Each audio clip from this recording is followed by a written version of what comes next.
So, how to successfully work with governors. I'm a retired head teacher, and if you know me, I'm also very involved with school governors. So I know a little bit about this, and certainly as a head teacher, I was really keen to get my governing board as effective and efficient as possible, because it can make a huge difference. If you're able to use the chat and just introduce yourselves and let me know what role you hold, so that I know what the audience I'm talking to is. But if you are a head or a leader, do let us know what sort of support you've had from your governing board. So what sort of involvement should a governing body have? I'm really keen to hear from you on this point. What do you think that your governors should actually provide for you? How should they be involved? If you've got an opinion, please use the option at the bottom of your screen just to flag I'm sorry, I've got some people coming in. Just to flag whether or not you have a question to ask.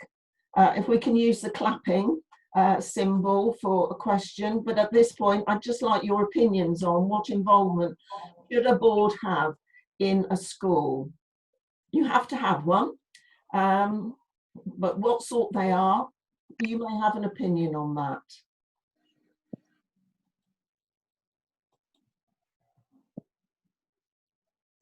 No? Okay, let's move forward then.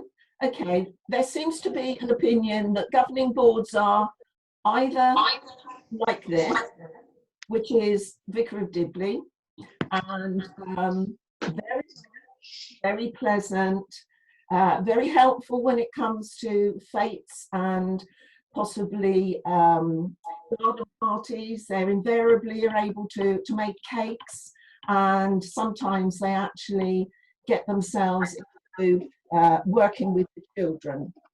They might be reading, maybe, but mostly they're just there to give you a bit of support in the way of just nodding and saying yes, well done.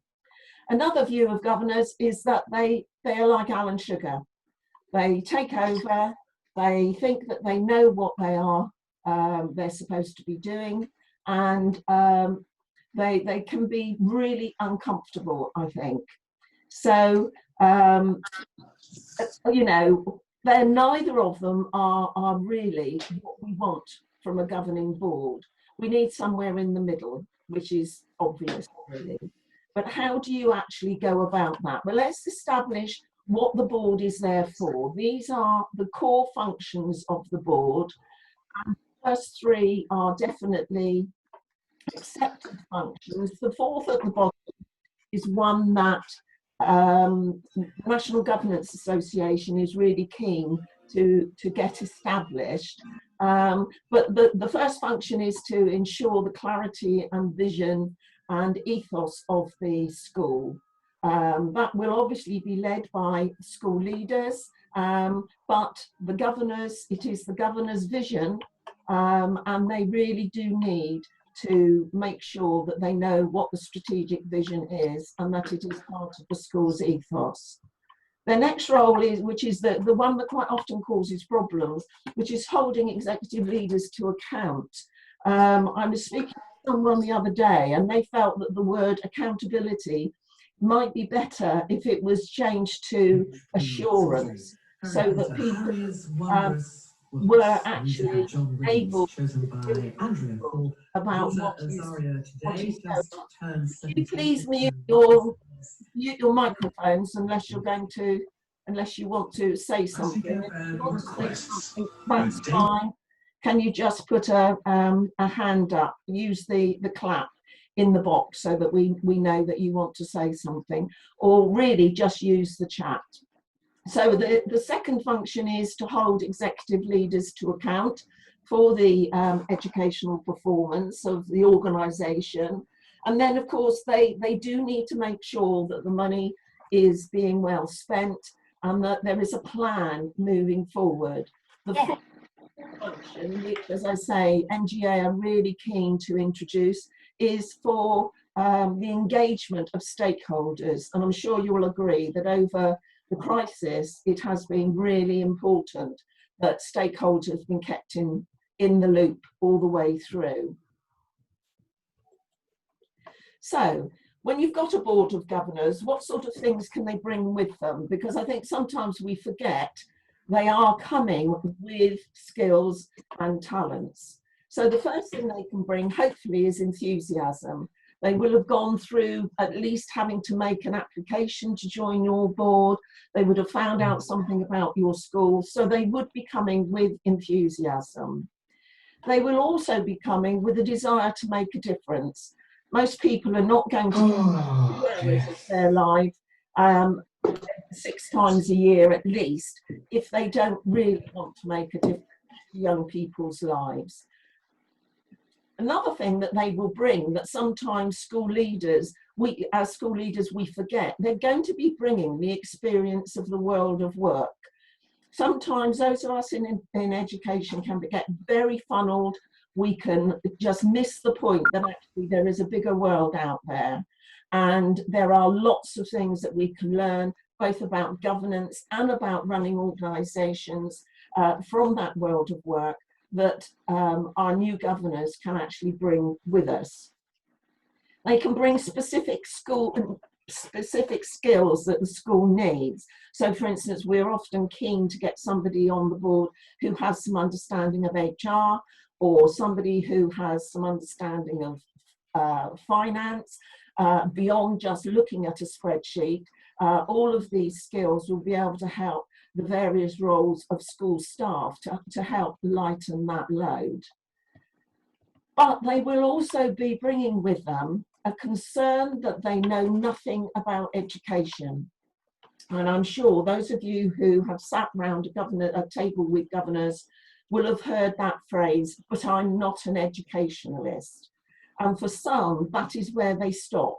They stop because they assume they need to know all about education. They know nothing about education, so really they're just a bottom on a seat. So what you need to do is to actually encourage them to share some of those items that are there. But what else can you do to create an effective board? Well, sometimes it's the information that is given to governance and governors that causes the problem. Sometimes they're presented with war and peace, and actually they're volunteers. They haven't got an enormous amount of time to read what you've written, and if it's that long, it's likely to be quite complicated, and the majority really are possibly going to get lost very early on. So think about what you're presenting to them. There are statutory details and data that they need to have, but ask them what sort of format would they like it to be in. There are some boards that will only have things in grids and in tables. There are other boards that prefer 2 or 3 bullet points. Ask your governors how they want that information presented. If you've asked them and you then present it in that way, you have every right to expect them to have engaged with it and be able to ask those questions. So there are lots of things that you can do. I think quite often it is better to ask, how would you like me to do this? What information would you like to be presented? For instance, if you think about the head teacher's report, that is the governor's report. It should contain what governors want to know. So invariably, it should look different each time it's presented, because the governors should be requiring different information. Obviously, if you have a new board, then there will be things that they will need to be able to understand, and you just need to have a little bit of patience, but make them understand that it is a role. It is almost like a job. They're not getting a salary, but they will be able to make a contribution. So it is about trying to start from where they are. Obviously, as a school leader, it is the relationships that matter. And here are 3 key relationships that as a school leader you need to make sure are really strong if you want your governance to really flourish. Obviously, you need to have a good relationship with the chair. That goes without saying. Sometimes that can be difficult, but if it is trying, then do look out for support. There is a huge amount of support both within social media that you can reach out if there are particular relationship problems, and then you can actually, you know, ask to sit down with them, explain what their role is. It will depend on why your relationship with them isn't working. If you can establish whether they're coming in as the vicar or Alan Sugar, then that may help. But that relationship is key, as is the relationship with the clerk. The clerk, more and more, as the responsibilities for governance are increasing, the clerk is becoming a hugely valuable and important member of the team. So do include them in all your arrangements and all your decisions and discussions. And I would suggest there will be times when the clerk, the chair and yourselves will meet, particularly if it's about agenda setting. And then as the third I've put is the caretaker. I'm sure some of you might have smiled when you saw that, but actually governors are inclined to go over time. They're inclined to need the school open at particular times for meetings. So it's always helpful to have the caretaker on side. So my final thoughts are, they are the school's governing board. Emma, can you mute yourself a moment? It is all about creating that relationship so that we can do what is best for the children. They are not going to know everything you want them to know. They are going to have to find time to train themselves so that they know what you want them to know. But do let them know that you understand that it is a work in progress. Use the skills that they come to you with. That is where they will feel most confident. That is where they will feel that they are making a contribution. And once people feel they're making a contribution, you will get even more out of them. And finally, governors like biscuits. This is the one thing that I have found really, really trying about this virtual life that we've all been running. I have so missed the biscuits and the cakes and the coffee and the chat. So do remember that. That is one possibly for your clerk, just to ask, can she make sure she's got some biscuits? While I'm just sorting myself out, these are my details of where you can find me. What I'd like to do now is to stop sharing my screen and to open the floor up to you all and see if you have any questions. I will have a look at the chat, but if you have something that you really, yes, nice biscuits and prefer cake, I can see that. If you have something that you would like to say, please use the option down at the bottom. It says reactions. We haven't got a show your hand. We have reactions, which is a hand clapping or a thumbs up. If you can use one of those, if you have a question that you would like to ask.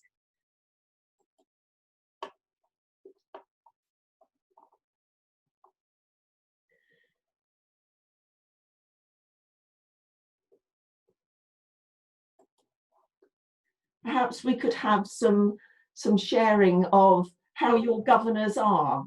Are your governors excellent? Are you really pleased you've got them? Are they a pain in the bottom? Let's share some. We've got about 6 minutes left.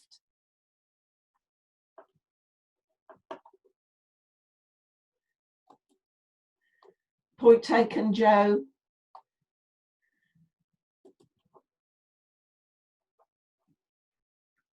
I've known some clerks insist on buying the biscuits, though, to make sure that there are some there. Noreen has asked how should governors help new heads to understand governance? I think that's a really good question, Noreen, and it is about making sure that the head teacher understands what the purpose is of a governing body right from the beginning. So it is important to actually share what those functions are, because quite often heads aren't aware that there are 3 and hopefully 4 main functions of the board. So they are, you know, possibly a necessary evil, but those are the areas that they need to be involved in, to then be able to move that conversation on to establish that it is about strategic operations rather than being operational. It isn't about governors coming in and doing everything. It is about them gaining that assurance that what should be being done is actually being done. And I see Claire says governors are a crucial sounding board for the head teacher. Yes, I don't know how other chairs are feeling, if we have anybody here, whether or not you're tired. I feel absolutely exhausted trying to give that support without it looking as though I'm taking over all the operations. And I see Christine there has said relying a lot on head teacher, asking her to steer me through the necessary, also about the clerk. Yes, indeed, there's been such a lot of information coming out from the government, and it's all been aimed at schools, but as governors, we're obviously, it's obviously important that we understand what is being asked of the school. And how can you ensure there aren't any cliques in the board when it's an established team? How can you break through barriers? And I think the important thing there is that, let me see just who, Emma, is to identify them as soon as they arrive and be very open in meetings. Take every opportunity you have of involving everyone. And if you feel that there are some cliques, then actually have a word with the chair of governors and actually find out what has happened in the past, because obviously these things don't happen overnight, and it is about establishing the appropriate way for the board to move forward. So we have a question here from Claire. We're moving to a professional clerking service from September. Anyone have any experience of this? Joe, you've mentioned about clerking being, you know, they are the governance professional. How would you advise new boards to go, or boards are now trying that, to go about that? Perhaps you could put that in the chat for them. Somebody asked, Sheridan asked, what's the process of getting rid of a governor who's clearly in the wrong place? Oh, that's a good question, Sheridan. And I suppose the same thing, the same process would apply, but in a more informal way to staff that are in the wrong place. I think it is all about conversations. It is all about possibly letting them discover for themselves that they're in the wrong place. But if it's becoming, if they're being in the wrong place is stopping the effective running of the board, then they will need to be taken aside and having a, you know, quite a frank conversation. And Claire has recommended NGA service and webinars. There've been a huge amount of webinars that are out there, and has been really helpful, I think, for governors. NGA have done them, certainly governors for schools have done them. There's been a couple from, I can't think of their names now, but associations that aren't always at the top of the list. But there is a huge amount out there, to the point that if you're somebody like me that likes to get involved in all of them, I'm feeling a bit overwhelmed. Noreen, have you any specific recommendations for anybody who would like to just swat up on governance, perhaps over the holiday, if they're putting some time towards firming up their, doing a little bit of training once things have calmed down? We're almost at the end of 20 minutes, although we've way overrun for time. I apologise if you were all going to whiz off to another session. Have we any other specific questions? I think especially if you are a LGB member, most important during the holidays would be for you to go through your scheme of delegation. That's going to tell you exactly what you need to do and what's delegated to you. Excellent. Thank you very much, Noreen. As I said at the beginning, I'm quite happy to continue this conversation either at a later session with a Zoom session, or pick me up on Twitter. There are a variety of governor Facebook groups that are really very, very useful. If you're down in the southwest where I am, we've just started a new Bristol and Southwest governors. But there is a lot of help out there, whether you're a governor or whether you're a school leader. I'm at the head's office on Twitter, so do get in touch with everybody. And Joe has just plugged UK Gov Chat every Sunday evening from 8:45 to 9:15. An excellent topic is usually chosen, and it is an opportunity for you to tweet with friends and colleagues. And if I just put my Twitter handle in, there's my Twitter handle, and I can be contacted at j675@gmail.com. Thank you so much, everybody, for your patience. You can imagine how my stomach is turning with all those things that seem to be happening or not be happening. Thank you, Richard, if you're still here, for the support, and good luck, everyone. Enjoy the rest of the day.